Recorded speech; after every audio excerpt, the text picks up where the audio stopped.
Will South Korea fall to communist North Korea? South Korea may be facing a betrayal from within.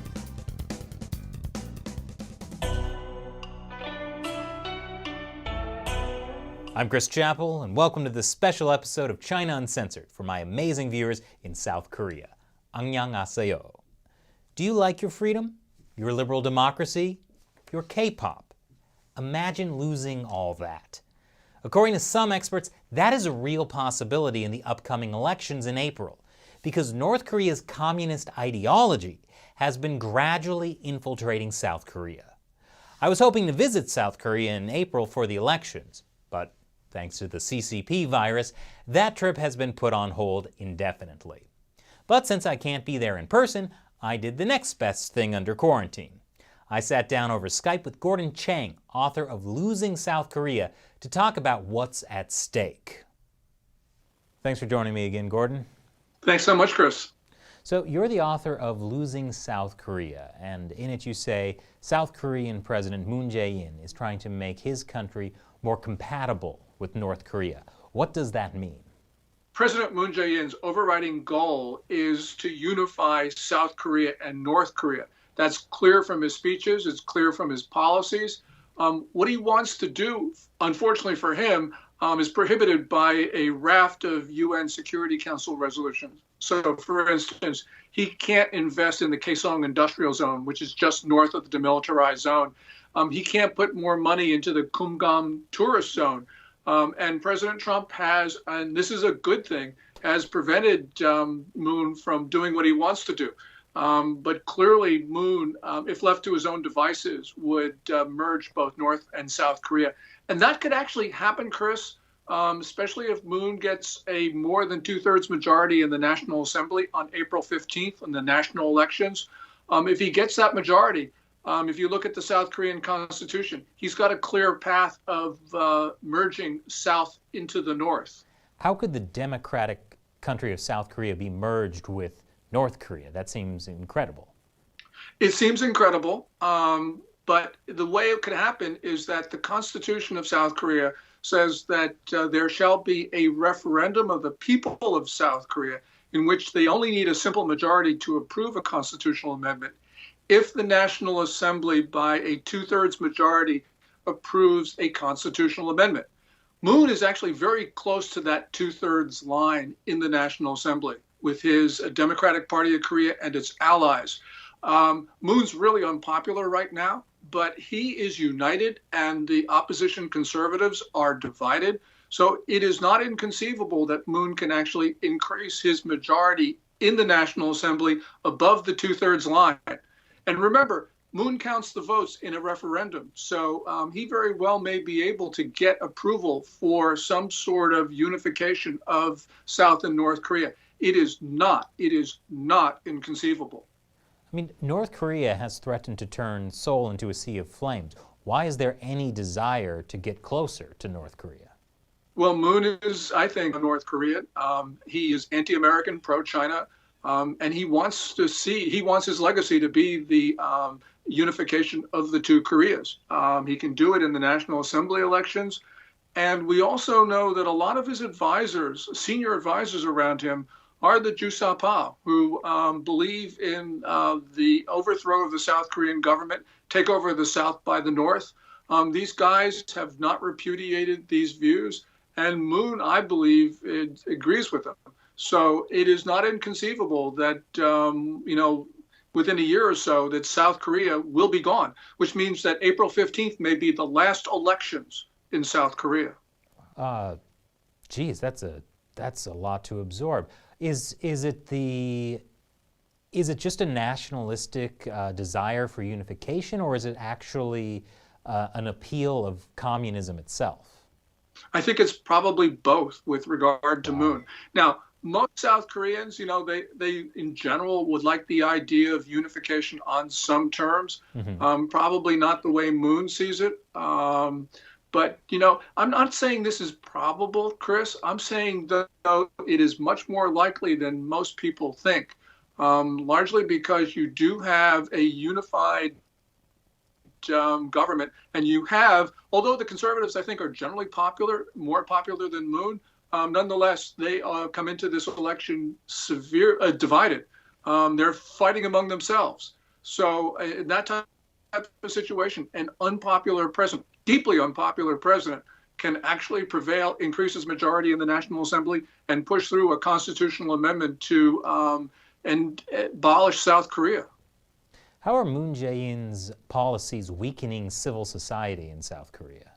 Well, we have seen, for instance, an attempt to reimpose authoritarian rule in South Korea. So he's taken over the big broadcasters. He's imposed censorship, tried to do that, especially social media. Opponents are being jailed. They're being harassed with libel suits. He's allowed pro-North Korean thugs to run free in South Korea doing what they want. So democracy is very much at risk.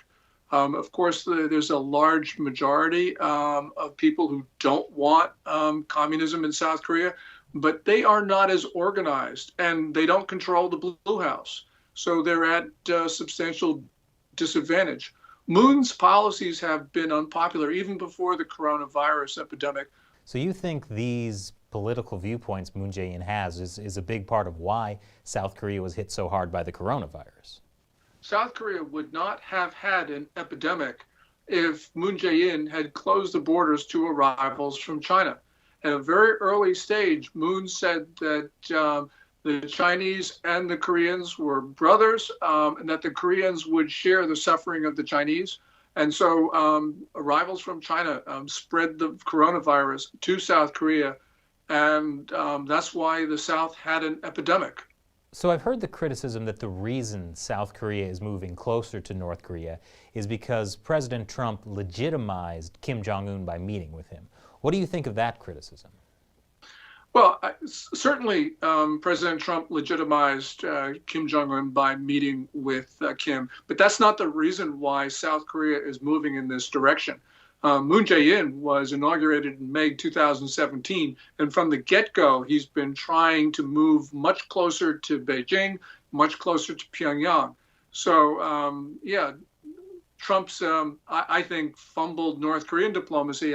I don't like it, but it's not the reason why we're having troubles with South Korea. We're having troubles with South Korea because we have essentially someone in the Blue House in Seoul who is very pro-North Korea. So what does this mean for the U.S. relationship with South Korea? It means we could lose the alliance with South Korea. South Korea could become essentially a communist state ruled by Pyongyang. The worst outcomes could occur there. And of course, if we lose South Korea, that puts Japan at risk because the Korean Peninsula is a dagger pointed towards the Japanese archipelago. So the U.S. Western Defense Perimeter, which is anchored in the north by Japan and South Korea, could fall apart. And that means that we'd have to face the Chinese not off the coast of East Asia, but much closer to the American homeland. So what role do you think the Chinese Communist Party has had in exacerbating the situation? Well, Beijing has really tried to woo Moon Jae-in. And it hasn't really had to try too hard because he was a willing victim to all of this. China always probes our alliance partners looking for weaknesses, and it certainly found one in Moon Jae-in. We have gone through progressive presidents in South Korea who were very sort of pro-North Korea, very friendly to China. We've done that in the past, but Moon has been the worst of them, and therefore everything could fall apart. I actually don't think it will happen. I think the South Korean people will rally, Chris, but this could be a very close-run thing, and we're at much greater risk than most Americans perceive. Now, as you mentioned, Moon Jae-in is not very popular right now. There's the issue of the coronavirus. How do you think that will impact the election in April and ties with North Korea? It's not clear what's going to happen in the election. Although Moon is deeply unpopular, and probably more unpopular than opinion polls suggest, nonetheless, his Democratic Party of Korea and its allies are unified, and the opposition conservatives are not. So in that type of situation, even though Moon would normally lose big in these April 15th elections, it's That's not foreordained because elections are about organizing, and Moon is definitely organizing, and the Korean opposition is not. I mean, I just have to ask, this sounds so incredible to me. Like, what are the arguments Moon and his allies are making to make it seem like South Korea should move towards North Korea and away from the United States? This is the traditional argument that Koreans should govern themselves, and that there should be no foreign powers in Korea. This is the argument that Kim Jong-un makes all the time, and he makes it because it finds resonance in the South. The South Korean electorate is pretty evenly divided between progressives who are pro-North Korea, pro-China, and those who are so-called conservatives who are very pro-America. We're seeing, a very divided electorate, and anything can happen when it's that close. Although Moon, he just has lost popularity, that doesn't mean he's going to lose the election. What could the United States do? Because if this is a result of a democratic election, it doesn't seem like there's a whole lot the U.S. could do. I agree with that. There's not much that we can do. We're bystanders in all of this. We can be popular with certain segments of the Korean population as we are, but that doesn't mean we have influence in the elections. What's going to happen is that there is a sort of small middle, and there are younger voters who really don't care very much about North Korea. They don't believe unification is important.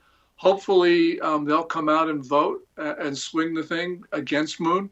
But you got to remember, though, Moon did get elected by a very big margin. So he knows how to win an election. Well, thank you very much for joining me again, Gordon. Thank you, Chris.